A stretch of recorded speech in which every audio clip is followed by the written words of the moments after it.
नमस्ते दोस्तों, मैं आशीष पाल आप सबका स्वागत करता हूं अपने YouTube channel the study view में। आज के इस वीडियो में हम बात करेंगे प्रीपोजिशन की, जो कि आपके MP जेल पहरी के लिए बहुत ही इम्पॉर्टेंट होने वाला है और यहाँ से लगभग 1 से 2 प्रश्न जरूर बनते हैं। तो कुछ प्रीपोजिशन आपके लिए बहुत इंपॉर्टेंट होगी, जिसमें से आज जो हम पढ़ने वाले हैं एट, इन और ऑन के बारे में। तो चलिए स्टार्ट करते हैं, देखते हैं। देखिए, प्रीपोजिशन प्रीपोजिशन देखिए क्या होता है। प्री मतलब होता है पहले, पहले यानी कि बिफोर। दूसरा यहाँ पे पोजीशन, पोजीशन का क्या मतलब हुआ? पोजीशन मतलब हुआ है प्लेस यानी कि स्थान। तो ऐसे वर्ड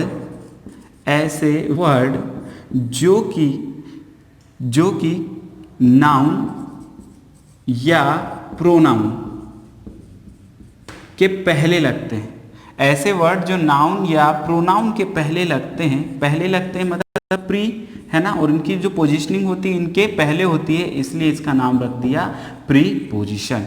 तो ऐसे वर्ड जो नाउन या प्रोनाउन के पहले लगे प्रीपोजिशन कहलाते हैं, और ये साथ में दूसरे शब्दों के साथ वाक्य में जब ये लगते हैं तो संबंध बताते हैं। जैसे कि there are two book on the table. There are two book on the table. अब यहाँ पे लिखा हुआ है, तो देखिए यहाँ पे मैंने क्या लिखा है, ऑन। ठीक है, ऑन ये बता रहा है कि इसकी पोजीशनिंग कहाँ है, टेबल के ऊपर रखी है नीचे रखी, तो आप बता रहे ऊपर रखी, इसलिए हमने यहाँ पे लिखा ऑन। तो इस तरह से प्रीपोजिशन जो होंगे नाउन और प्रोनाउन के पहले प्रयुक्त होंगे और यहाँ पे दूसरे वर्डों के साथ संबंध बताएंगे। चलिए तो स्टार्ट करते हैं और देखते हैं। सबसे पहले जो प्रीपोजिशन है उसमें से सबसे पहली जो प्रीपोजिशन है वो है हमारी एट। एट प्रीपोजिशन के बारे में पढ़ेंगे। एट प्रीपोजिशन कहाँ लगाना है? तो जब भी हम छोटा स्थान यानी स्मॉलर प्लेसेस जो होंगे, स्मॉलर प्लेस के नाम के पहले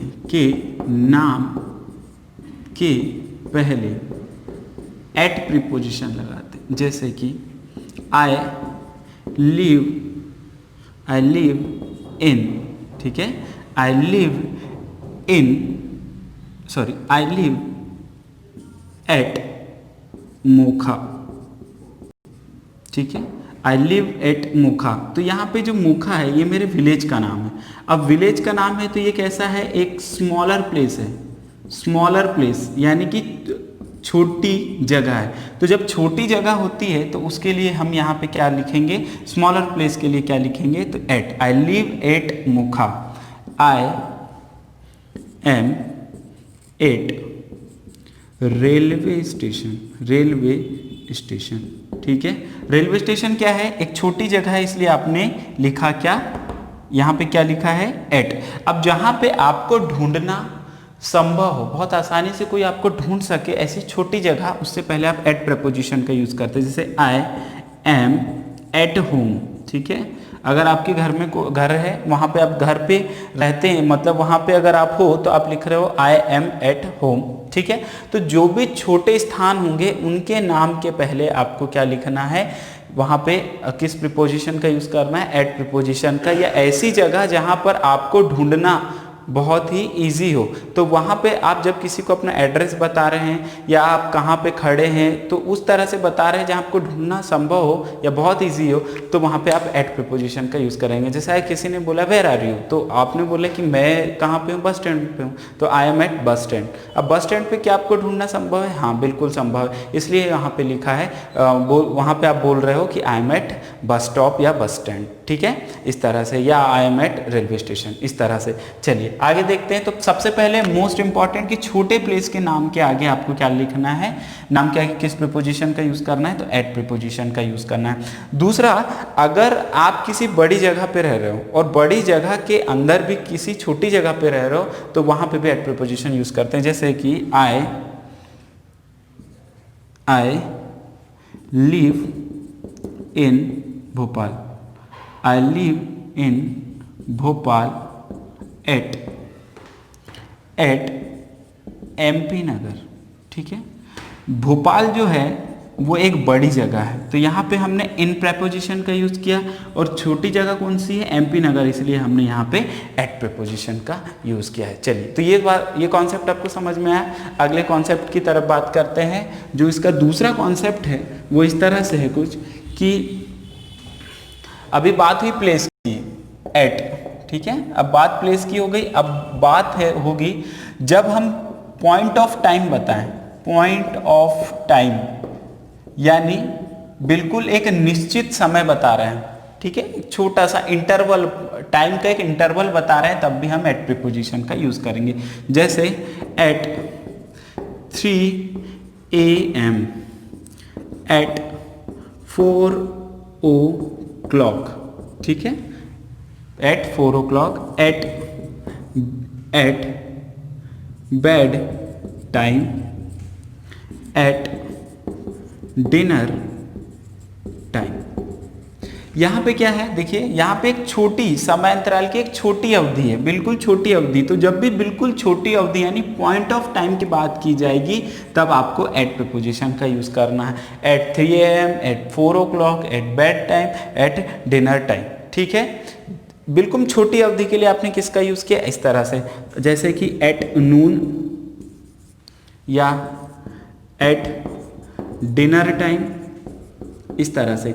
जब आप किसी सर्टेन पॉइंट ऑफ टाइम की बात कर रहे हैं तो आपको एट प्रीपोजिशन का यूज करना है, ठीक है। तीसरा जो इसका यूज है वो आएगा जब भी हम कोई काम करते हैं, लेकिन काम जो होगा वो टेम्पररी है, ठीक है। ये क्या होता है, टेम्पररी एक्शन, टेम्पररी एक्शन को दर्शाता है, मतलब अस्थाई कार्य को बताता है। जैसे कि मैं बोलूं आई एम एट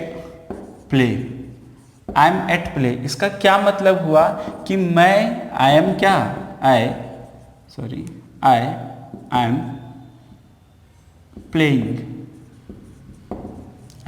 प्लेइंग नाउ, मैं क्या कर रहा हूं, अभी खेल रहा हूं। दूसरा सेंटेंस इसी का देखिए, आई एम एट वर्क, टेम्परेरी मतलब अभी वो काम चल रहा है, इसका मतलब हुआ आई एम वर्किंग नाउ, अभी मैं क्या काम कर रहा हूं, मतलब वहां पे काम कर रहा हूं। तो टेम्परेरी एक्शन को भी ये दर्शाता है। तो एट, सबसे पहले छोटे स्थानों के नाम के आगे हमें एट प्रपोजिशन का यूज करना है, ठीक है। जहां भी आप रहते हैं या ऐसी छोटी जगह जहां आपको ढूंढना संभव हो, तो वहां पे उससे पहले आपको एट प्रीपोजिशन का यूज करना है। दूसरा, आपको ये अस्थायी कार्यों के लिए दर्शाता है, और पॉइंट ऑफ टाइम, बिल्कुल एक सर्टेन टाइम है, उसके लिए भी एट प्रीपोजिशन का यूज करेंगे, ठीक है। चलिए अब आगे बढ़ते हैं। अब यहाँ से एट के अलावा अब जो दूसरा प्रीपोजिशन है वो है इन, ठीक है। इन प्रेपोजिशन का मतलब क्या होता है और इसे किस तरह से लगाते हैं। तो सबसे पहले इसका जो यूज होगा वो होता है बड़े स्थानों के लिए, बड़े स्थानों के नाम के आगे, यानी बिगर प्लेसेस, बिगर प्लेस के नाम के आगे क्या लगाना है, इन। जैसे कि आई लिव इन इंडिया, ठीक है, आई live in India. Second, I live in Bhopal, ठीक है, मैं कहाँ रहता हूँ, भोपाल में रहता हूँ, ठीक है। अगर इसके भोपाल के अंदर भी कहीं रहेंगे आप, ऐसा तो नहीं भोपाल में रहता है, भोपाल में भी किसी मोहल्ले में, किसी कॉलोनी में रहते, तो आप बोलोगे एट अशोका गार्डन, ठीक है, इस तरह से हो गया। तीसरा जो हो गया वो आई लिव इन एशिया, कहाँ पे रह रहे हैं आप, एशिया में रहते हैं, तो आई लिव इन एशिया। तो जो भी बड़े स्थान हैं उनके नाम के आगे क्या लगाना है, आपको इन प्रेपोजिशन यूज करना है, ठीक है। ये वाला कॉन्सेप्ट हो गया, और जब इससे छोटे होंगे वहां पे एट लगा दीजिए। अगला जो कॉन्सेप्ट हो जाएगा वो होगा आपका प्लेस हो गया। अब प्लेस हो गया दूसरा, इसका मतलब दूसरा जो हो जाएगा, इसका प्लेस के बाद जो हो जाएगा, ये जो इन है, अभी एट पढ़ा वो हम पॉइंट ऑफ टाइम, ये पीरियड ऑफ टाइम को दर्शाता है, पीरियड ऑफ टाइम, यानी कि टाइम इंटरवल कैसा होगा, टाइम इंटरवल इसका होगा लॉन्ग, मंथ को सेंचुरी को सेंचुरी, मंथ सेंचुरी, ठीक है। और यहाँ पे जितने भी लॉन्ग पीरियड ऑफ टाइम है उन सब के लिए हम किसका यूज़ कर रहे होंगे, तो हम इनका यूज़ कर रहे होंगे। जैसे मंथ की बात करें तो आप बोलोगे इन मई, इन फरवरी, इन अप्रैल, ठीक है। तो ये महीनों के नाम के आगे क्या लगाया है मैंने, इन, यही आते हैं पेपर में, याद रखिएगा ये सबसे इंपॉर्टेंट है, यही आने वाले हैं। इन अप्रैल, ठीक है, इन 1990s, इन 1992, या हम बोले इन आइस एज, इस तरह से। तो ये सारे कैसे हैं, लॉन्ग पीरियड ऑफ टाइम है, ठीक है। कैसे हैं, लॉन्ग पीरियड ऑफ टाइम। जब इनके आगे हमको इन प्रेपोजिशन का यूज करना, याद रखिए हमेशा मंथ के आगे, सेंचुरी के आगे, डेकेड्स यानी कि दशक के आगे, पीरियड ऑफ टाइम जैसे कि आइस एज हो गया, पाषाण काल हो गया, हिम युग हो गया, इस तरह से जब भी इंग्लिश में बोलेंगे तो आपको क्या लगाना है, इन प्रेपोजिशन का यूज करना है। अगला जो इसका यूज है वो है इन प्रेपोजिशन का, जो तीसरा जो यूज है, हमने देखा एट जो है वो जो है टेम्पररी एक्शन को दर्शाता है, इन जो है वो परमानेंट एक्शन को दिखाता है, परमानेंट एक्शन को दर्शाता है, मतलब स्थायी कार्य को दर्शाता है, स्थायी कार्य को दर्शाता है, ठीक है। जैसे कि माय ब्रदर इन आर्मी, मेरा भाई जो है वो क्या है, माय ब्रदर इन आर्मी, मतलब वो किस में काम करता है, आर्मी में काम करता है, ठीक है। माय सिस्टर इन मेडिकल, अब मेडिकल से मतलब है कि मेडिकल फील्ड में है, वहां पर वो काम करती है, ठीक है। तो जब भी ये जो इन हमने लगा दिया है, हमने इन प्रीपोजिशन का यूज किया है, ये परमानेंट एक्शन को दिखाते हैं, मतलब ये उस फील्ड से संबंधित है, वहां पर ही ये काम करते होंगे, इसलिए यहाँ पे लिखा है my brother in army, my sister in medical field, ठीक। तो सबसे पहले हमने क्या किया है कि जो इन जो है वो इन क्या दर्शा रहा है, इन दर्शा रहा है किसके लिए, बिगर प्लेसेस के लिए दर्शाएगा, ठीक है। In long period of time के लिए लॉन्ग पीरियड ऑफ टाइम के लिए हम इन प्रेपोजिशन यूज करेंगे, और परमानेंट एक्शन के लिए भी इन प्रेपोजिशन का यूज करेंगे, ठीक है। जो अगला जो इसका यूज है वो देखिए, थोड़ा सा डायग्राम के माध्यम से समझते हैं। यहाँ पे देखिए, अगर ये मान लीजिए ये गार्डन है और ये गार्डन में आप खड़े हुए हैं, है ना, ये कोई मैन है, या मैं खुद ही खड़ा हूँ, ये कोई मैन है। तो जब आप अपनी लोकेशन बताते हैं, तो अगर आप किसी भी इनक्लोज्ड स्पेस में, किसमें, इनक्लोज्ड स्पेस, यानी आप किसी चीज से अंदर हो, मतलब किसी, जैसे मैं अभी क्लास में हूँ, ठीक है, तो मैं ये मान लेता हूँ मेरा क्लास है, तो इसके अंदर मैं खड़ा हूँ, कोई गार्डन के अंदर हो सकता है, कोई मूवी थिएटर के अंदर हो सकता है, तब हम अपनी लोकेशन बताने के लिए इन प्रेपोजिशन यूज करते हैं। जैसे I am in the class, मैं कहाँ पे हूँ, क्लास में हूँ, तो I M in the class, ठीक है। I am in the cinema hall, मैं कहाँ पे हूँ, सिनेमा हॉल के अंदर हूँ। तो जब आपकी जो प्लेसमेंट है वो कहाँ, किसी के अंदर हो, तो आप इन प्रेपोजिशन का यूज करेंगे। चलिए अगला जो प्रेपोजिशन है हमारा है वो है ऑन। ऑन प्रीपोजिशन, देखिए ऑन प्रीपोजिशन जो होगा, ऑन प्रीपोजिशन जो है ऑन, ठीक है। अब ऑन का क्या मतलब होता है, देखिए ये कोई वस्तु है, ये कोई वस्तु के ऊपर कोई वस्तु रखी हुई है जो स्पर्श कर रही है। अगर ये वस्तु इसको स्पर्श कर रही है तब आप इसकी प्लेसमेंट बता रहे होंगे, तब हम ऑन प्रीपोजिशन का यूज करेंगे। जैसे कि देयर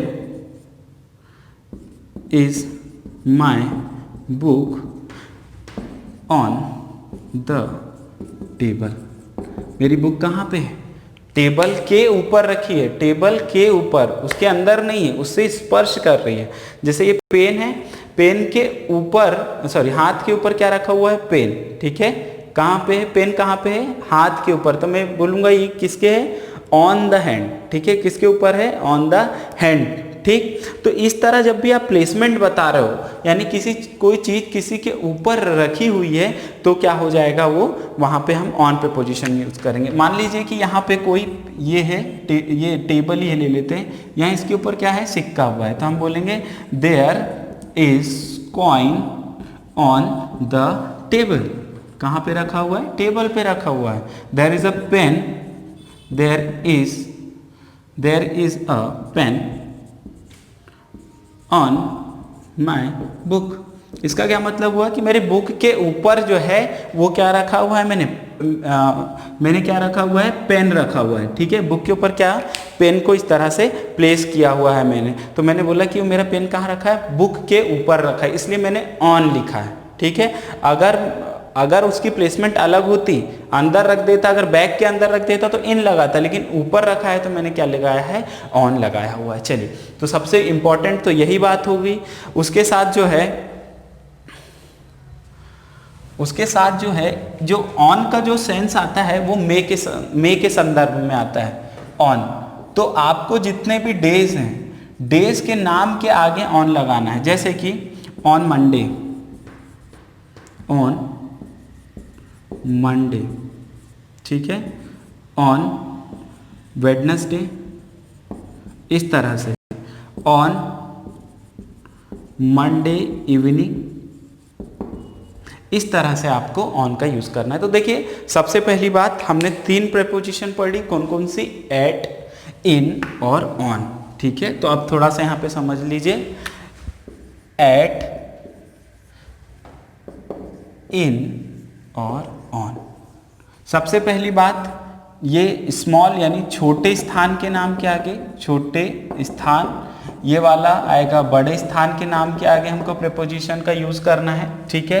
दूसरा, ये वाला जो होगा ये हमारा एक सर्टेन टाइम बताता है ना, मतलब पॉइंट ऑफ टाइम बताता है, पॉइंट ऑफ टाइम बताता है, पॉइंट ऑफ टाइम बताएगा।